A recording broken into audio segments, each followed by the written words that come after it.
অভিশপ্ত শয়তান হইতে মহান আল্লাহর আশ্রয় প্রার্থনা করিতেছি তাহার অনিষ্ট হইতে। যে আত্মগোপন করে কুমন্ত্রণা দেয় মানুষের অন্তরে, জিনদের মধ্য হইতে মানুষের মধ্য হইতে।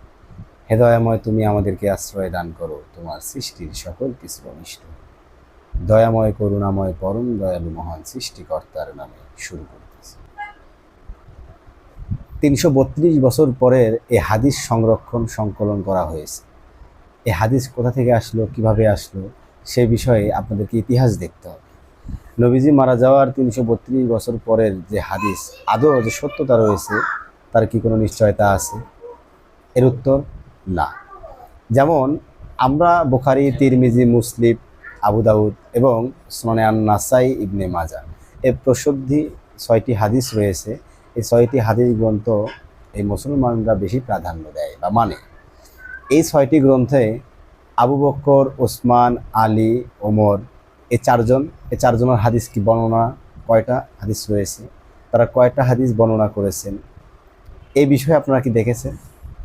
নবীজি মুহাম্মদ সাল্লাল্লাহু আলাইহি সাল্লামের সবচেয়ে কাছের ব্যক্তি ছিলেন এই চারজন।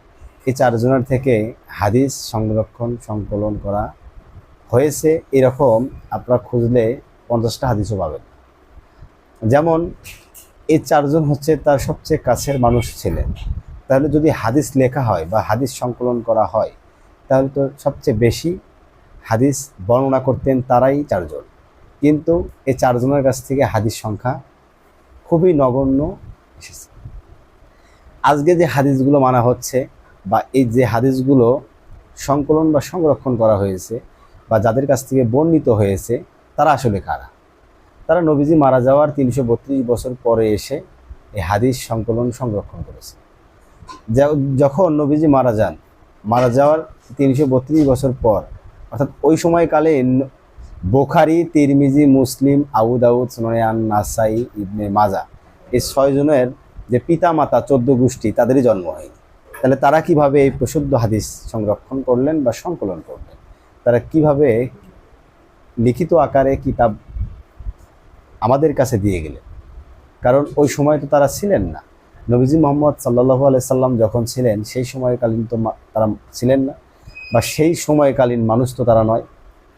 নবী মারা যাওয়ার অনেক বছর পরে তাদের আবির্ভাব ঘটেছে এবং তারা গিয়ে তাদের যে আশেপাশে যারা ছিলেন তাদের কাছ থেকে এটা বর্ণনা করেছেন।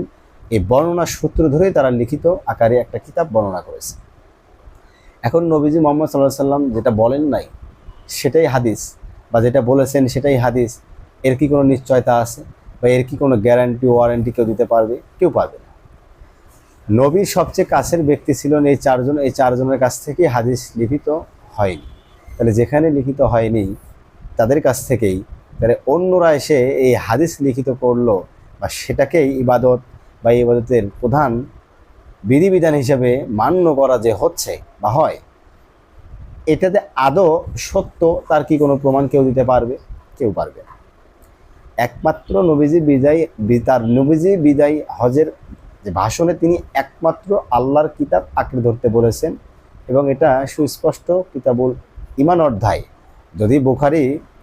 আমরা যদি বুখারী করি, অর্থাৎ হাদিস করি, এই হাদিসেই এটা বর্ণনা করেছেন। কিতাবুল ঈমান অধ্যায়ে এটা বলা হয়েছে 22 নম্বর হাদিসে, যে নবীজি একমাত্র আল্লাহর কিতাবকেই আঁকড়ে ধরতে বলেছেন। তাহলে আল্লাহর কিতাবটা কি? সেটা হচ্ছে কোরআন।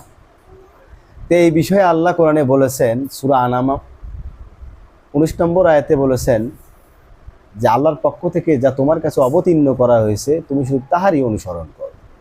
তাহলে নবীজি মুহাম্মদ সাল্লাল্লাহু আলাইহি সাল্লাম তিনি একমাত্র আল্লাহর কিতাব অনুসরণ করেছেন এবং আল্লাহর কিতাবকেই আঁকড়ে ধরতে বলেছেন।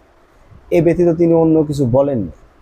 আর আমরা আজকে এই কোরআনকেই বাদ দিয়ে নবীজির কথা, নবীজির হাদিস, নবীজির ইজমা, কিয়েস এই সব নিয়ে আমরা পড়ে আছি। অথচ এগুলোর সাথে নবীজিরও কোনো সম্পর্ক ছিল না, আল্লাহরও কোনো সম্পর্ক নাই। কোরআন পড়ুন, কোরআন পড়ে কোরআনের সত্যতা এবং কোরআনের যে জ্ঞান, কোরআনের ব্যাখ্যা, বিশ্লেষণ, কোরআনের সারমর্ম, সেগুলো বোঝার চেষ্টা করুন। প্রকৃত সত্য মানুন এবং প্রকৃত সত্য দিয়ে আপনার জীবন জীবিকা পরিচালনা করুন। ধন্যবাদ।